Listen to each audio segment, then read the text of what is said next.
the cornea.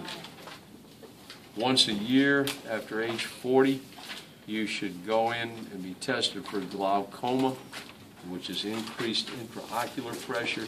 They can freeze a little section that has no pain involved, and they can determine whether you have glaucoma. If you go to the back of the eye, and it's very difficult to find it, there's a little hard structure called the optic nerve. And right here, I got my thumb on it. But we're not going to test that. It's a little hard structure called the optic nerve. What we're going to do is a radial cut to open this eye up. And I would warn you, gentlemen and the ladies, the fluid could squirt out. I really don't believe it's going that far, but it's possible. Just in case. It's difficult to make a good dissection here.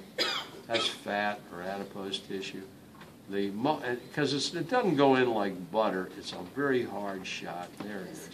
Now watch what looks like water is going to come out. See all that crap? See that coming out? I was tempted to test that. I was tempted to put a pin right there and say, name the fluid. I didn't test it. Aqueous humor.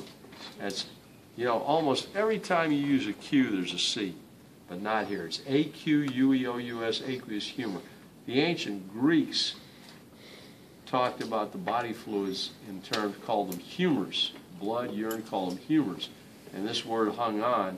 So inside the eye internally, there's two chambers. A smaller anterior chamber in front near the cornea, and a much bigger posterior chamber. And there's a hard, like a little marble inside, I'm going to show it to you in a minute, called the lens, and that separates the two chambers. That thin watery fluid in front of the lens is called aqueous humor. In the back of the eye, we have more of a jelly-like semi-fluid. That's called vitreous humor. Now, I've made a cut, and I've released some of the water here in this eye, and I want to continue with my dissection, wherever that is, or there it is. And I want to just open it up a little bit more. This is real easy. This stuff isn't hard. It requires, ideally, and Phil Swartz is not the Lone Ranger, we're not going to be able to give you a full period to mess with this. Why? We don't have it. I'll do the best I can, but I don't think we have a lot of leeway time. So I'm gonna continue to make this dissection, and you got to be careful that you don't cut your finger or hand here. I've dissected things that are more difficult, but this is not the easiest thing in the world here. Jesus, I ran into a little girl down there in the cafeteria. I got that chicken soup, and she said, "You look wonderful, doctor. You lost a lot of weight."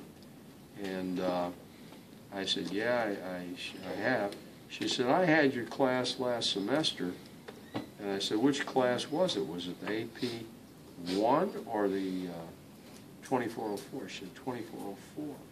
I said, "How'd you do?" She said, "I was happy. I got a B." And I said, "You did well." And she said, "I really liked your course. I learned a lot there." Well, I think that's about all I'm going to dissect there. That's adequate. Now, let me pull out a few items. I might have to go a little bit more, I do believe, to Taylor, why are you looking like that? get Makes you want a ham sandwich, right? Makes me want a ham sandwich. Yeah, you want to go Subway after this? Okay. Some roast beef.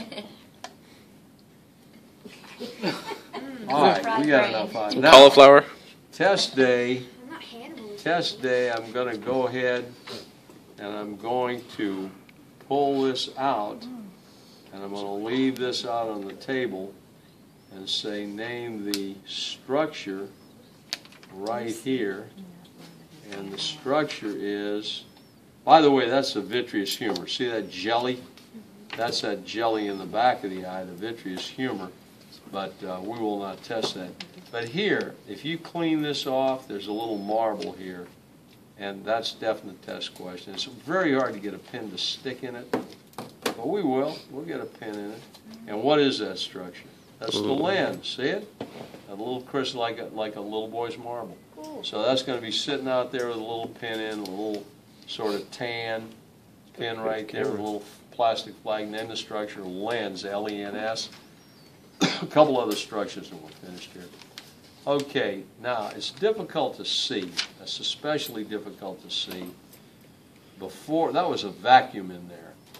But before we broke the vacuum seal, you can see right here there's a little tan. It's all shriveled, a membrane. That's a definite test question. It's very important. That's the retina. It's only found in the back of the eye. The retina, R-E-T-I-N-A, and that's where image formation takes place, on the retina right there in the very back of the eye. Do you see it? I'll pick it up with the tweezers right there.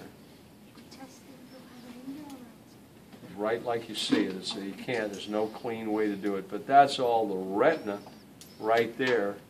And then in addition, and again, when I look at Jeremy, the image comes in just like under a microscope, upside down and backwards, and in a millionth of a second, or 100,000th of a second, the brain rectifies it.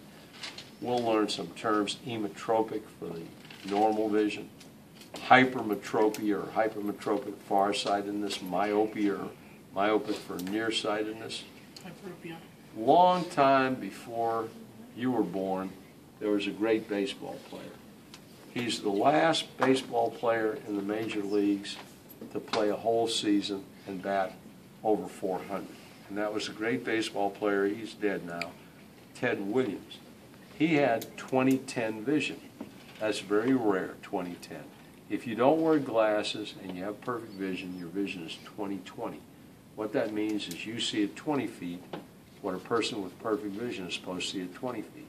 Ted Williams could see at 20 feet what a person with perfect vision could see at 10 feet, and he was a phenomenal hitter. I think he had 406 in 1941 and finished a career with 520-something home runs.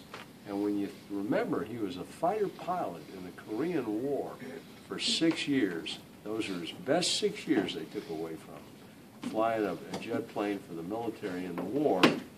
Jesus Christmas, he was hitting 40, 45 home runs every one of those years.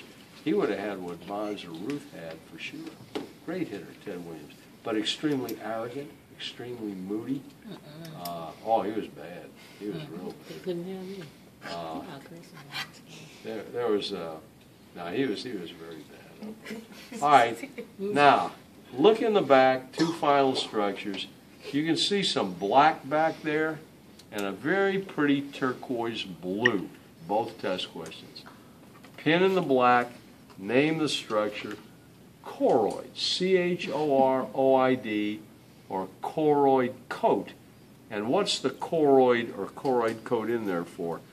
To keep light rays from bouncing around, that black. And the very pretty, that almost silver blue, name that structure, tapetum or tapetum lucidum. T-A-P-E-T-U-M, tapetum, or tapetum lucidum, L-U-C-I-D-U-M.